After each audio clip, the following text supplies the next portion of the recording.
Mr. President, when you met with the Hispanic caucus a few weeks ago, reports came out that the White House was planning to have a forum to talk about immigration and bring it to the forefront. Yep.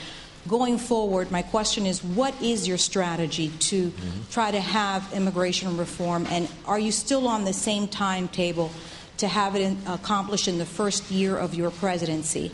And also, I'd like to know if you're going to reach out to Senator John McCain, who is Republican and in the past has favored immigration reform. Well, we reach out to Senator McCain on a whole host of issues. He has been a leader on immigration reform. I think he has had the right position on immigration reform, and I would love to partner with him and others on what is going to be a critical issue. We've also worked with Senator McCain on what I think is a terrific piece of legislation that he and Carl Levin have put together around procurement reform. We want that moved, and we're going to be working hard with them to get that accomplished. What I told the Congressional Hispanic Caucus is exactly what I said the very next day in a town hall meeting and what I will continue to say publicly, and that is we want to move this process. We can't continue with a broken immigration system. It's not good for anybody. It's not good for American workers. It's dangerous for Mexican would-be workers who are trying to cross a dangerous border. It is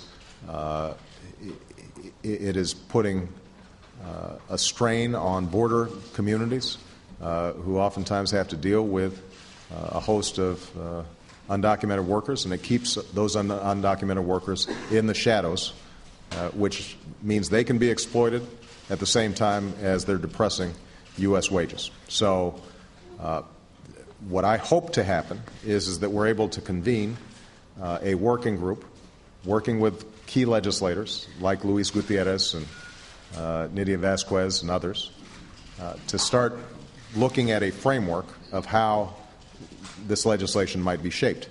In the meantime, what we're trying to do is take some key administrative steps to move the process along to lay the groundwork for legislation, because the American people need some confidence that if we actually put a package together, we can execute. So Janet Napolitano, who has great knowledge of this because of having been a border governor, she's already in the process of reviewing and figuring out how can we strengthen our border security in a much more significant way than we're doing. If the American people don't feel like you can secure the borders, then it's hard to strike a deal that would get people out of the shadows and on a pathway to citizenship who are already here, because the attitude of the average American is going to be, well, you're just going to have hundreds of thousands of more coming in each year.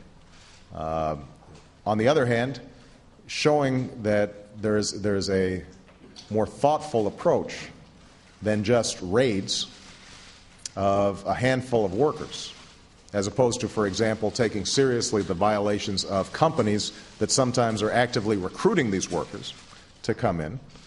That's, again, something that we can start doing administratively. So what we want to do is to show that we are competent and getting results around immigration, even on the structures that we already have in place, the laws that we already have in place, so that we're building confidence among the American people that we can actually follow through on whatever legislative approach emerges. Okay? I see the process moving this first year, and I'm going to be moving it as quickly as I can. I've been accused of doing too much. We are moving full steam ahead on all fronts. Ultimately, I don't have control of the legislative calendar, and so we're going to work with legislative leaders to see what we can do.